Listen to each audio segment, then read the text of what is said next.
नमस्कार दोस्तों, इक्विटी दर्पण चैनल में आपका हार्दिक स्वागत है। बाजार ने आज कैसे ट्रेड किया और बाजार कल के दिन में कैसे ट्रेड कर सकता है, तो चलिए देखते हैं डिटेल में। हमारे सामने निफ्टी 50 का 15 मिनट का चार्ट ओपन है। 15 मिनट के चार्ट पर हम देख सकते हैं कि निफ्टी में आज ओपनिंग के बाद 24,820-25 के आसपास ओपनिंग हुई थी। वहाँ से लेके पूरे दिन भर एक शार्प गिरावट देखने को मिली है। निफ्टी में आज 250 पॉइंट के आसपास की गिरावट देखने को मिली है। 24,820 से लेके 24,520 तक की गिरावट हमें देखने को मिली है। यानी कि निफ्टी आज बहुत ही वीक रहा। कोई भी लेवल पे एक रिकवरी के संकेत नहीं दिख रहे थे। बाज़ार में अभी वोलेटिलिटी भी बढ़ी हुई है क्योंकि बजट नज़दीक आ रहा है। इसलिए जो शार्प बाइंग आ रही थी, लोगों का बाइंग इंटरेस्ट था, वो अभी कम हो रहा है। कल के दिन में एफआई की बाइंग की वजह से हमें शार्प अपवर्ड मूवमेंट देखने को मिला था, लेकिन आज वापस से निफ्टी में एक 250 से 300 पॉइंट की गिरावट देखने को मिली है। इसलिए हमें कल के दिन में देख सकते हैं कि अगर निफ्टी यहाँ पे फ्लैट ओपन हुआ तो यहाँ से ओपन होने के बाद किस तरफ की डायरेक्शन दिखाता है। अगर ऊपर की ओर जाता है तो 24,660 पहला रुकावट का लेवल होगा और बाद में 24,820 ये दूसरा रुकावट का लेवल रहेगा। वहीं अगर निफ्टी ने इस लेवल के पास ओपनिंग करके नीचे की ओर गया तो 24,400 पहली रुकावट की रेंज होगी जो सपोर्ट होगा, और दूसरा 24,200 के आसपास रहेगा।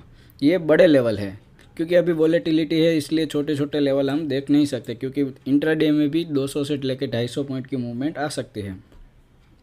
तो चलिए अब हम डिटेल में देखते हैं बैंक निफ्टी को। बैंक निफ्टी किस तरह से ट्रेड कर रहा है। बैंक निफ्टी में हम 15 मिनट के चार्ट में देखते हैं तो बैंक निफ्टी एक रेंज के अंदर है। ब्रॉडर लेवल पे हम देखें तो कई दिनों से बैंक निफ्टी 52,200 से लेकर 52,700 के बीच में ट्रेड कर रहा है। पिछले 2-3 दिनों से भी वही लेवल के बीच में जा रहा है। 52,200 के आसपास बाइंग आ जाते हैं और 52,700 के आसपास रेजिस्टेंस लेवल है।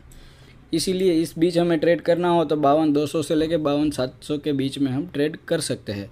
अगर 52,700 नीचे की ओर ब्रेक हुआ तो नीचे पहला सपोर्ट है वो 51,750 का है। उसके बाद तो नीचे 51,300 के आसपास के लेवल आ रहे हैं। ये लेवल बड़े लेवल हैं क्योंकि वोलेटिलिटी ज़्यादा है। अगर ऊपर की ओर निकला तो पहली तो रुकावट की रेंज 52,700 रहेगा। उसके ऊपर निकलेंगे तो 53,000 ये बड़ा लेवल है। बजट के दिन देखना होगा कि बजट कैसा आता है, उस हिसाब से हम ट्रेड कर सकते हैं। अभी तो मार्केट डायरेक्ट मंडे को ही खुलेंगे। बजट से पहले मुझे नहीं लगता कि ये रेंज से बाहर निकलेगा। अभी फिन निफ्टी भी देख लेते हैं। फिन निफ्टी में भी सिमिलर सिचुएशन ही होगा। देखिए फिन निफ्टी में तो पिछले 26 जून से ही एक रेंज बनी हुई है। रेंज से बाहर एक बार निकलने का प्रयास किया था, वापस 2 दिन के अंदर इसी रेंज के अंदर आ चुका है। यहाँ पे एक बार ब्रेकडाउन करने की भी कोशिश की थी। इसीलिए जो फिन निफ्टी है उसमें 23,500 से लेकर 23,750 ये 2 लेवल है, इसके बीच में ही ट्रेड कर रहा है। ऊपर में मुनाफा वसूली और नीचे में खरीदारी देखने को मिल रही है। इसलिए अब मंडे को देखना पड़ेगा कि इस बीच क्या होता है। बैंक ने जो फिन निफ्टी है उसने एक अच्छे लेवल पर भी आज क्लोजिंग दी है। ऐसे ही रेगुलर बैंक निफ्टी और फिन निफ्टी के लेवल जानने के लिए हम